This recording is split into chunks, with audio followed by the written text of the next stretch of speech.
Hello viewers, আজকের এই ভিডিওতে টারবিনাফাইন ক্রিম সম্পর্কে ডিটেলসে আলোচনা করব।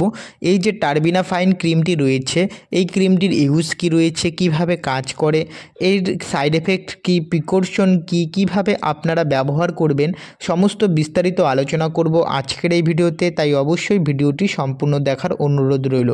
বন্ধুরা, এই যে টারবিনাফাইন ক্রিমটি রয়েছে, এটা আপনারা যে কোনো মার্কেটে ওষুধের দোকানে কিন্তু অ্যাভেলেবেল পেয়ে যাবেন, যার দাম আপনাদের কাছে নেবে ৪৫ টাকার মতো নেবে।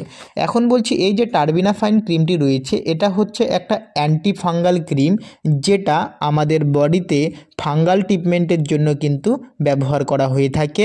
লাইক যদি কারো স্কিন ইনফেকশন হয়ে থাকে, এছাড়া দাঁত, হাজা, চুলকানি, এই সমস্ত যদি কোনো সমস্যা থেকে থাকে, সেক্ষেত্রে এই টারবিনাফাইন ক্রিমটি ইউজ করা হয়।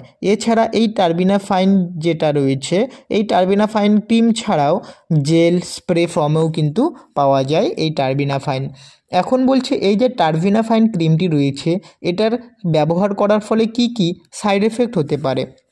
যে সমস্ত সাইড এফেক্টগুলি হতে পারে সেগুলি হচ্ছে ইরিটেশন হতে পারে, ইচিং হতে পারে, রানিং রাশ হতে পারে এবং অ্যাবডোমিনাল পেন হতে পারে, শরীরে চাকা চাকা লাল লাল দাগ হয়ে যেতে পারে, যাদের শ্যুট করবে না এই টারবিনাফাইন ক্রিমটি। এখন বলছি, এই যে টারবিনাফাইনটি রয়েছে, এটা কিভাবে আমাদের বডিতে কাজ করে, হাউ টু ওয়ার্ক।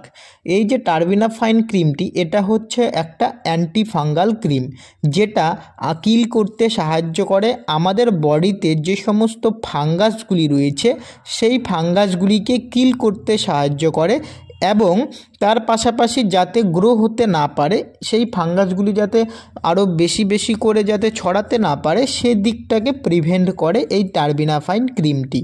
এখন বলছি, এই যে টারবিনাফাইনের প্রিকশনগুলি কী কী রয়েছে, এটি কি কি সতর্কতা রয়েছে, এই ক্রিমটি ব্যবহার করার ফলে কি কি সতর্কতা রয়েছে। যে সতর্কতাগুলি হলো, আপনারা এই ক্রিমটি কখনো চোখে লাগাবেন না, নাকে লাগাবেন না, মুখে লাগাবেন না, ইনসাইড দ্য ভ্যাজাইনাতেও কিন্তু লাগাতে যাবেন না এই টারবিনাফাইন ক্রিমটি। এবং এই ক্রিমটি কিন্তু একটা কথা বলে রাখি, এই ক্রিমটি কোনো ব্যাকটেরিয়াল এবং ভাইরাল ইনফেকশনের ক্ষেত্রে কিন্তু একদমই ব্যবহার করবেন না। এটি কিন্তু শুধুমাত্র ফাঙ্গাল ইনফেকশনের ক্ষেত্রেই কিন্তু একমাত্র আপনারা ব্যবহার করবেন।